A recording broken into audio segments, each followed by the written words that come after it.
All right, let's get into it. So, Sagittarius, we're going to be talking about the outer realms, in astrology and the zodiac. So, this is what I theorize. And you can get in the comment section, correct me if you feel I'm wrong, or areas you feel I'm wrong, or could be corrected. And you could also get in the comment section and talk about where you agree.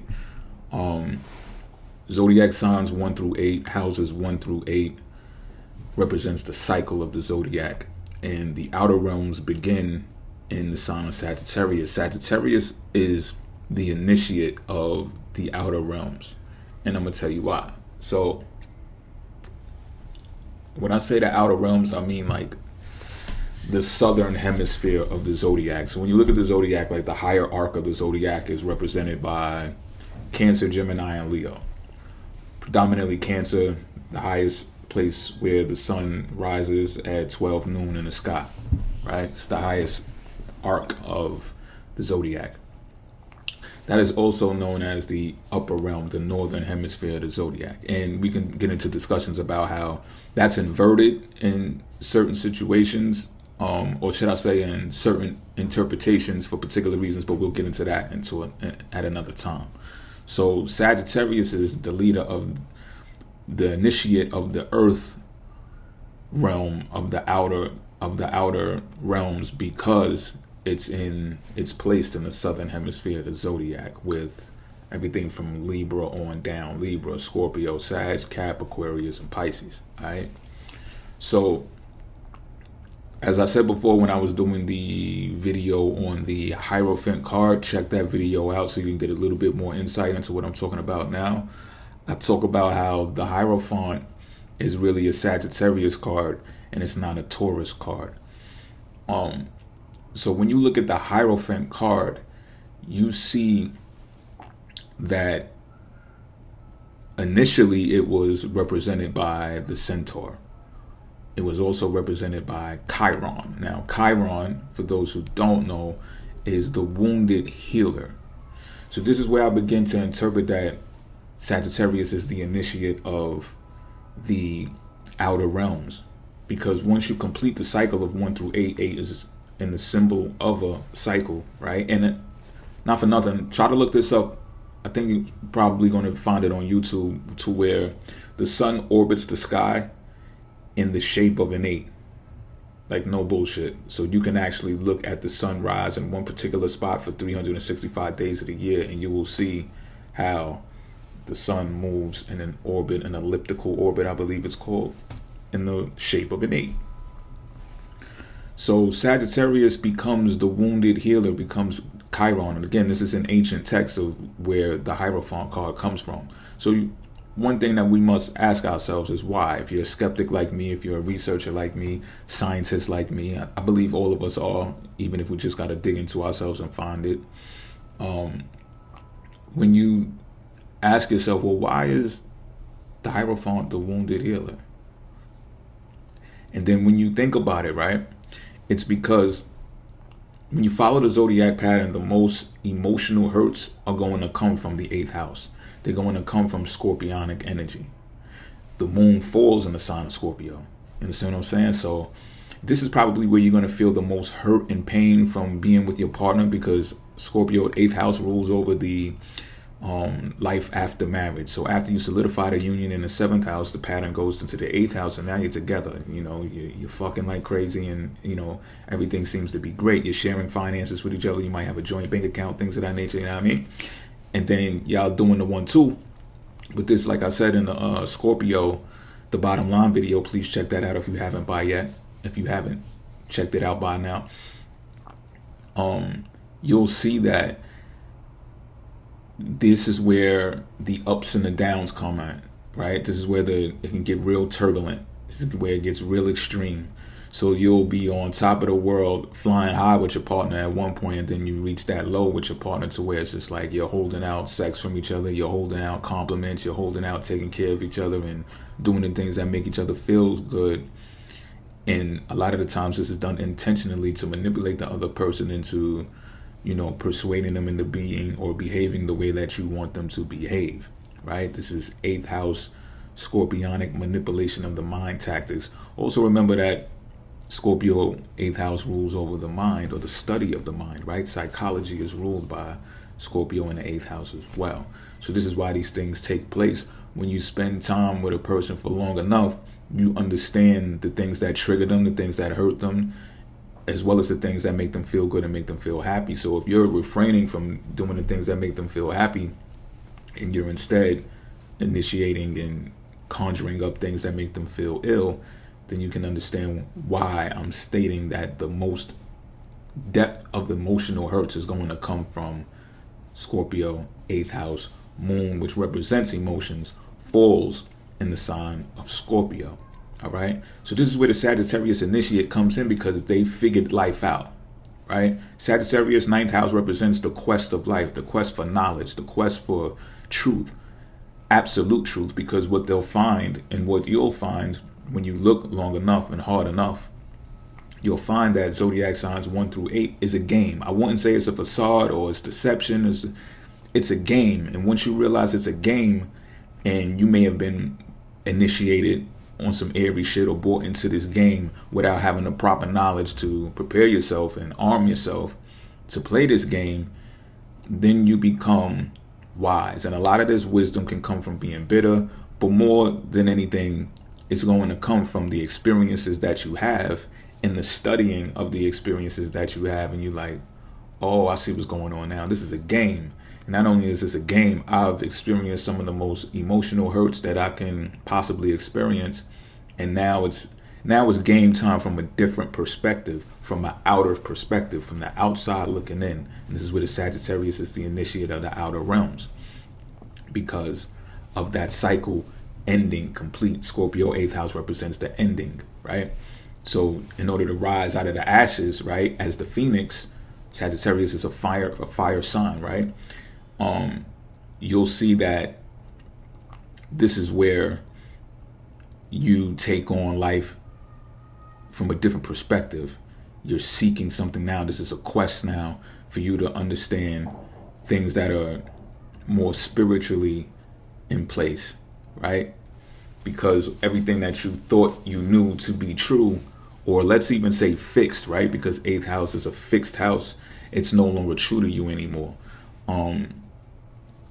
So the cycle of life 1 through 8 becomes personal to you now. It's like, okay, now I'm gonna take this more serious. This is a personal effort now. This is a personal journey. I'm not putting all my eggs in that basket or putting my trust in someone else, a significant other, a lover, or even a faction of some sort that have this fixed attitude on people and life in general. And this is how things should be, because you realize it's a trap of the mind. And Sagittarius also represents freedom, right? If you know any Sagittarius is, you know that they must have their freedom in order for them to really, tap into you like that. If you try to like hold them down or put them into confines or something like that, it's not going to work. They're going to get mutable. They're going to dance around that shit, right?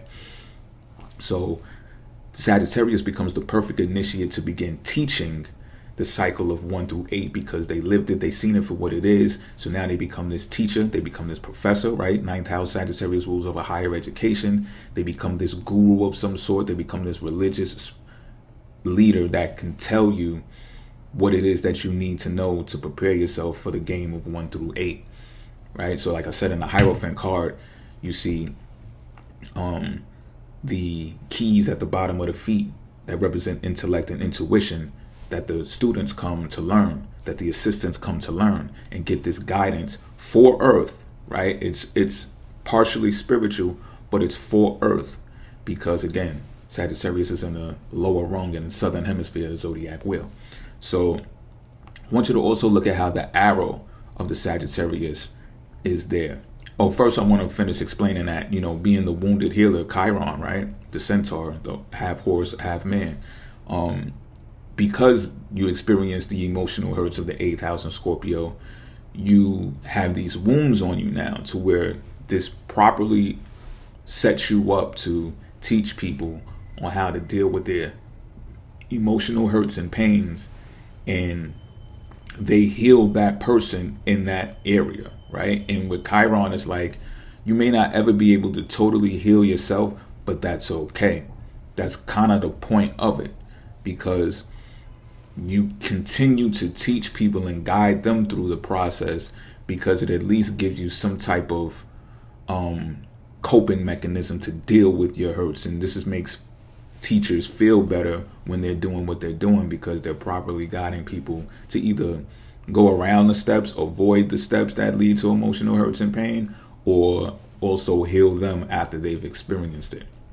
So now I want to talk about the arrow, right? You see the arrow with the centaur, and it's pointing upwards. So I theorize this symbology as a representation of telling the upper rung, the northern hemisphere of the zodiac, which is Aries through Virgo, like, listen, I'll shoot y'all down if y'all come down here with more fuckery, bringing more people here who are ignorant, ill-informed, and unprepared to play this game of 1 through 8. Because remember what I told you in the Scorpio video, the bottom line is like, once the powerful and the wealthy and abundant know the rules of the game, it's just a game to them. It's just a cycle, out with the old, in with the new. You understand what I'm saying? So the Sagittarius Archer is like, look, I know what y'all know now. Don't fucking play with me. You know what I'm saying? So like, yo, alright, you send another one, because 8th house represents what? Sex, right? And that's the act that needs to take place in order to bring a new star down through the portal of the pussy. So when this happens, Sagittarius is like, yo, look, I'm hip to this shit. Not only am I hip to it, I'm armed, because I've been through the hurts and the pains, and I understand the game of 1 through 8. So tread lightly when you bring more fuckery down here. You know what I'm saying? So again, Sagittarius 9th house rules over that higher education. They have the education to arm others and guide them away from what they swore they knew, or the allegiance that they pledged to that was fixed, and taking them away from that and say, yo, look, you could dance around this thing. Come to the outer realms. I'm going to show you. I'm going to teach you how to do this. So when you get back into those fixed pockets of the zodiac, you'll know how to maneuver better. Now, perhaps this can come from being bitter, you know what I'm saying? And this is not just aimed at Sagittarius people. This is everybody in life in general, you know what I'm saying? Some people get bitter, and it's understandable when you're bitter after coming out of a breakup and stuff like that, because 9th house is going to represent divorce. So when you think about some of the categories in the 8th house, which is a lot financially based, think about sharing resources and stuff like that. So when you get in the 9th house where the courts and the judges are, and they start to split shit up. They're like, okay, well, this goes to that, this goes to you, this goes to her, this goes to you, this goes to him, this goes to you. The kids over here, I don't know, visitation rights, yada, yada, yada. 8th house represents child support. So these are some of the things that make couples break apart anyway, right? When you talk about the finances and stuff like that, you're like, oh, you spend too much shopping. Oh, you spend too much gambling. Oh, you spend too much on this. The kids need that. Oh, the kids don't need that much. They need that much because you want them to have that. And that's not what raising children is about, right? So all of that stuff happens. 8th house represents child support. 8th house represents debt. Oh, you took on too much debt. Oh, you always want to spend my money. Let's spend your money. Shared resources, right? So in the 9th house, that divorce comes. So again, that's where the healing begins, but that's also where the most hurt is still being felt, because after it's over, you're like, damn, you got to sit with that. You know what I'm saying? You got to eat that. So like I said, in the Hierophant card, you see that the Hierophant is the ruler of the earth, but the religious ruler of the earth, right? It's not like the high priestess that's ruler of the internal, of the intuition, of the complete outer realms. It's okay, I'm this close to the edge of the 8th cycle of the ending, and I'm here to bring new inspiration, right? Which is also related to Sagittarius. This new fiery spark that says, look, I understand my place in life, where the Sagittarius energy is placed in life, and I'm going to own it.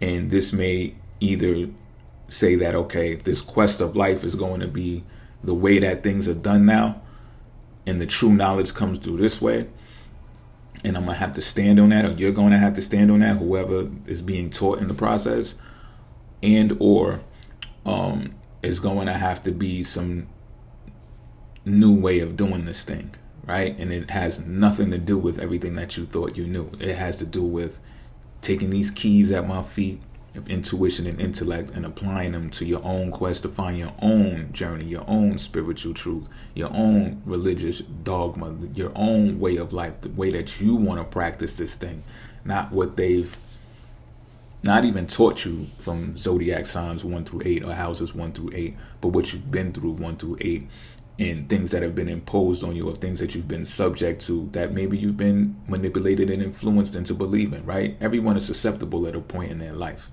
You get what I'm saying? Like embracing other cultures, which is also a Sagittarius aspect, right? That's like flipping the bird at the 8th house in Scorpio. Like, fuck y'all, because y'all are so fixated, right? A fixed sign, a fixed house on the way that you believe things that should, on the way, representing the way that you think things should be, because you have this abundance, because you have all of this power. Now I'm going to show you that, no, I'm going to think outside of the box. We're going to widen our horizon, expand our horizons, right? Jupiter rules over Sagittarius. Is about a bigger picture. So we're going to look outside of all of that fixated shit, and we're going to embrace all cultures, all ways of life. Like when you think about it, the USA, for example, is a Sagittarius ascendant, meaning everybody from anywhere and their mama can come over here and do they want to. You can come and practice whatever religion you want. You could set up a statue of Baphomet right next to a statue of the 10 Commandments. Where else in the world can you do some shit like that?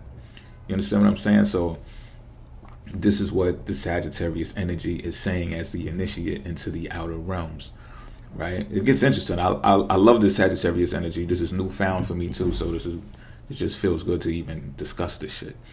So, also think about this, right? With this higher education, this higher knowledge, and having the ability to guide people outside of the norm, this is where publication also comes in. So when you think about the potential dangers and the paid for by the following type shit that happens with publication, which is also ruled by the 9th house in Sagittarius, you get to understanding why journalists face so much scrutiny. I know you've seen all of the films where, you know, all types of agencies and all types of factions are chasing after journalists because they're about to expose something, they're about to let this newspaper go. Or you see the spy movies where they're like, oh, yo, we got to get the tape recording to the journalists. You can't even bring it to the police because the police are owned by the abundance of the 8th house. Yeah, when you really think about it, if you think about like municipal funds and stuff like that, that's all 8th house energy too. You know what I'm saying? Siphoned through like taxes and things of that nature.